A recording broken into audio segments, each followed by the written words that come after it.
معزز سامعین، انسان کی یہ عام کمزوری ہے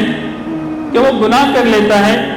لیکن اس سے بڑی کمزوری یہ ہے کہ گناہ کے اوپر معافی نہیں مانگتا ہے، توبہ نہیں کرتا ہے۔ اور دوسری جانب یہ حال ہے کہ اللہ رب العزت توبہ کو قبول فرماتے ہیں، ندامت کے آنسو گناہ گار کی آنکھوں سے نکلتے ہیں اور وہ انسان کی بخشش کا ذریعہ بن جاتے ہیں۔ عیسیٰ بن مالک رحمۃ اللہ علیہ فرماتے ہیں، خطب رسول اللہ صلی اللہ علیہ وسلم، ایک مرتبہ حضور علیہ السلام نے لوگوں کے سامنے واعظ فرمایا۔ اب نبی علیہ السلام واعظ فرما رہے تھے، صحابہ کی ایک جماعت بیٹھی تھی، ایک صحابی نے نبی علیہ السلام کے سامنے رونا شروع کر دیا۔